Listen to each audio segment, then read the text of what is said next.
Olá, o programa Raio X hoje tem um tema muito importante. Você, telespectador que nos assiste, que acompanha o nosso programa, fique sentadinho aí, que nós temos hoje como convidado o Dr.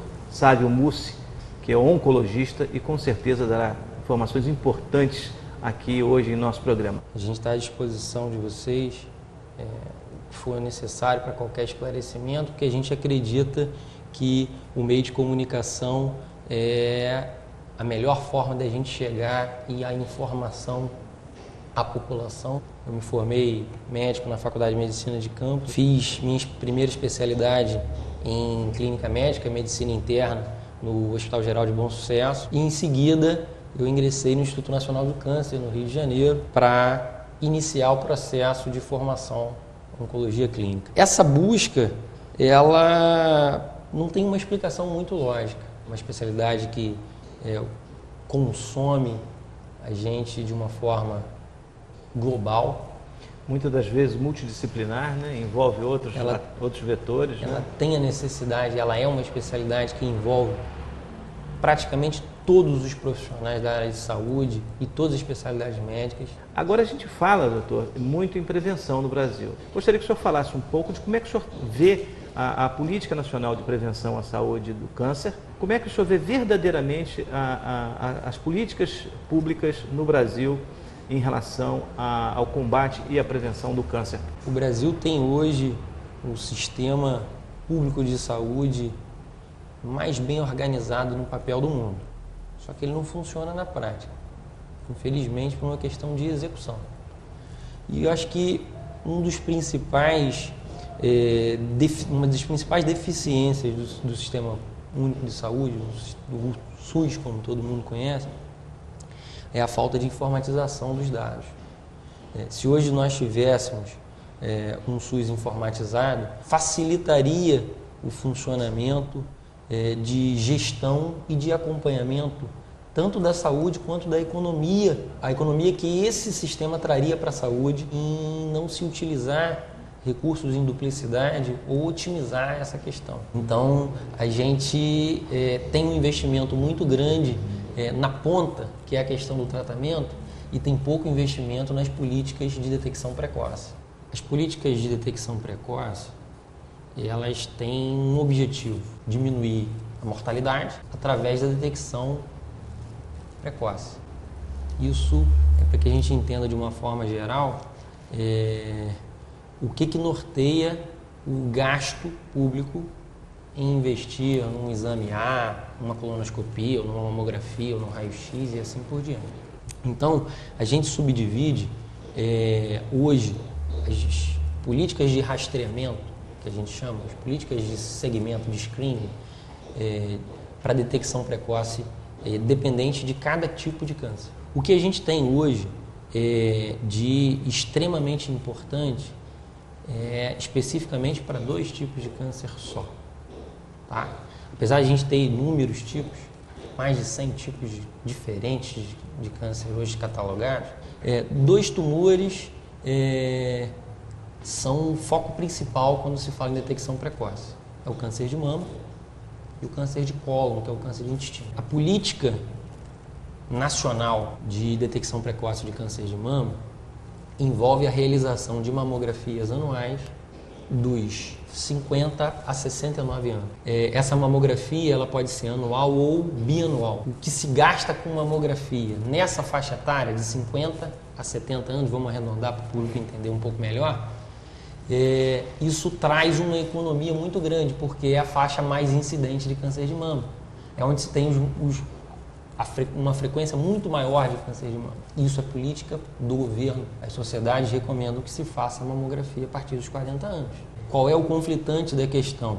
É custo, é economia. O benefício entre 40 e 50 anos é menor, mas ele existe. Ele é capaz de diminuir a mortalidade em torno de 18%. Que é fantástico já, né? De 50 a 70 anos e diminui a mortalidade em 30%. É custo efetivo 30%. Mas é medicamente recomendado a partir dos 40 anos.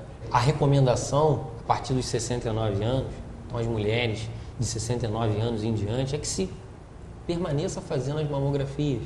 aí já não há necessidade de ser anual, pode ser bianual. A mamografia tem a capacidade de detectar pequenas alterações. E as pequenas alterações, elas indicam para a gente a necessidade, de repente, de um método de investigação mais apurado. Por exemplo, uma biópsia, por exemplo, um ultrassom que vai guiar uma biópsia e detectar o tumor ainda na fase não invasiva, que é a fase que ele não tem capacidade de dar metástase à distância. Uma outra grande questão, doutor, é em relação também ao hábito alimentar. Se houvesse uma política pública muito mais definida em relação à alimentação, desde a base da criança, açúcar, por exemplo, a gente nunca sabe, se na sua casa você começa de pequenininha a não consumir açúcar, daqui a um tempo, se botar açúcar na sua boca, você estranha, você não tem vontade de ter tanto açúcar, né? Eu penso que deve ser mais ou menos por aí, né? Especificamente câncer, a gente não tem uma preocupação muito grande do ponto de vista alimentar no país, pela questão nutricional muito mais do que pela questão do tipo de alimentação.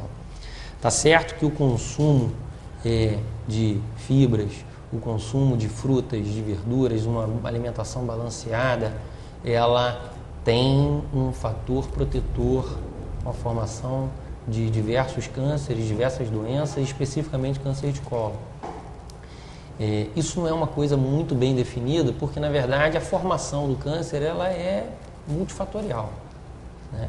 A questão alimentar ela é difícil da gente isolar de outros fatos. Hereditários, por exemplo, né? A percentual de tumores hereditários ele é muito baixo. É baixo? Ele é muito baixo. Ele é muito raro, menos de 5%. A questão dos tumores hereditários, ela gira de uma forma geral todos os tumores em torno de 15%. Então, é muito baixo a preocupação que a população tem quando tem um familiar com câncer de mais variado tipo, ela é uma preocupação natural. Você tem um ente familiar. Mas a incidência não é a maior. Mas a incidência não é. A chance de uma mesma família você ter um câncer, às vezes até o mesmo tipo de câncer, mas esporádico, sem relação hereditária, genética ou familiar, ela é em torno de 80%. Entendi. A questão alimentar que você perguntou e hábitos, se eu tivesse que hoje eleger a questão do hábito, o maior hábito no mundo inteiro que deve ser combatido com intenção de prevenção, aí não é detecção precoce, é prevenção do câncer, é o tabagismo. Esse é mortal, né? O câncer de pulmão é o tumor mais frequente no mundo inteiro e é o câncer que mais mata também no mundo inteiro. E o tabagismo não está relacionado só a câncer de pulmão. O tabagismo está relacionado a câncer de boca, a câncer de língua, a câncer de laringe, a câncer de traqueia, a câncer de estômago, a câncer de esôfago e a câncer de bexiga, diretamente. Raríssimos são os casos de tumores dessas localidades que não têm a utilização do tabaco durante a sua formação de vida. Eu até gostaria de perguntar, aproveitando essa oportunidade, o senhor que é da área e tem grande interesse no aprofundamento das pesquisas, como é que é a política pública de pesquisa e de incentivo a essa área no Brasil em relação, por exemplo, aos países da Europa e da América? Infelizmente, a pesquisa em saúde no Brasil tem um orçamento irrisório. Ela não acompanha o que é de longe feito nos países desenvolvidos. Na comunidade internacional. Tanto é que a gente importa todos os produtos de área de saúde, todas as tecnologias em área de saúde, que seja ela em diagnóstico, em tratamento, em medicamento. Eu gostaria que o senhor falasse um pouco sobre os avanços que nós temos aí em relação a medicamentos, né, a tecnologia de aparelhos de detecção e também aí a questão da bioquímica. Nesses últimos 20 anos, desenvolvimento em tecnologias de detecção, de uma forma geral da medicina, especificamente em oncologia e tratamento, tem um crescimento exponencial. Hoje, a capacidade que a gente tem de oferecer medicamentos, recursos cirúrgicos, radioterapia, cada vez mais avançados, com tecnologia mais avançada, está trazendo resultados cada vez mais animadores. Isso anima a gente que trabalha numa doença que é doença que é a segunda causa de morte no mundo, no Brasil também. A população vem envelhecendo, ela vem envelhecendo com qualidade, vem tendo longevidade através do desenvolvimento das tecnologias de saúde.